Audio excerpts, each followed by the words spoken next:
And Jacob dreamed, and behold, a ladder set up on the earth, and the top of it reached to heaven.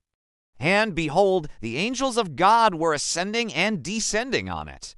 So he dreamed, and he awoke and said, Surely the Lord is in this place, and I did not know it. And he was afraid and said, How awesome is this place!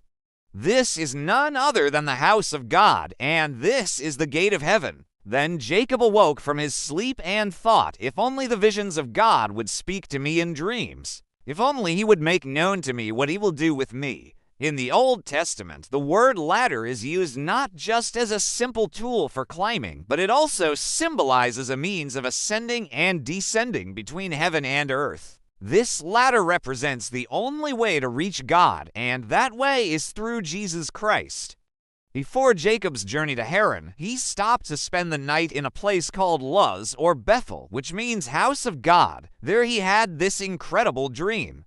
But it wasn't just any dream. It was a divine vision, an unveiling of spiritual realities, a glimpse into the very heart of God's plan. When Jacob awoke, his first reaction was, Surely the Lord is in this place, and I did not know it. In other words, I didn't realize the presence I am experiencing right now is the very presence of the Lord.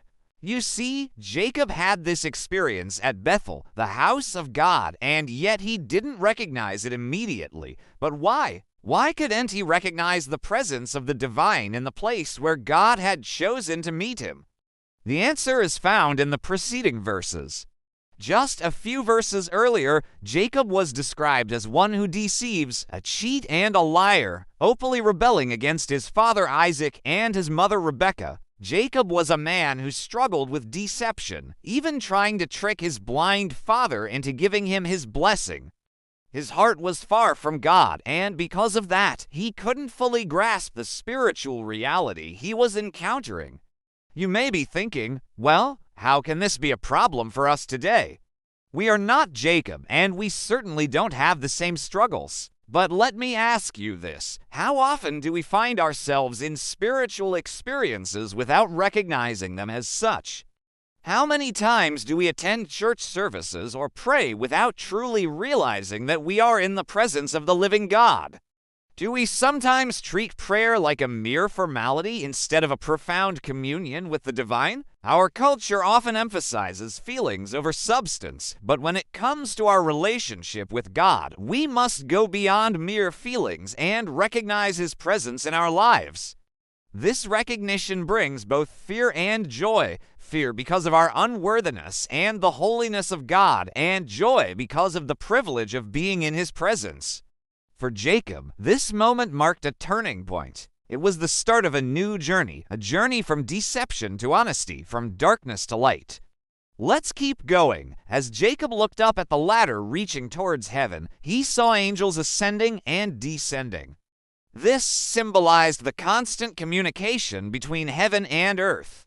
The angels were like messengers carrying prayers and messages between these two realms. They were the link between humanity and the divine, but Jacob didn't just observe this.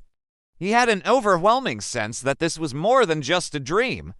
It was a vision, a message from God Himself.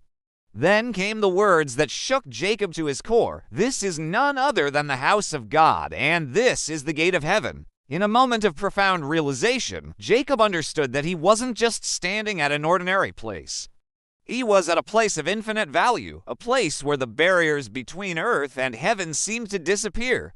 Now, in the context of Jacob's experience, the house of God and the gate of heaven seemed to refer to the same place, indicating that this location held immense spiritual significance. It was the point of connection between the earthly and the divine.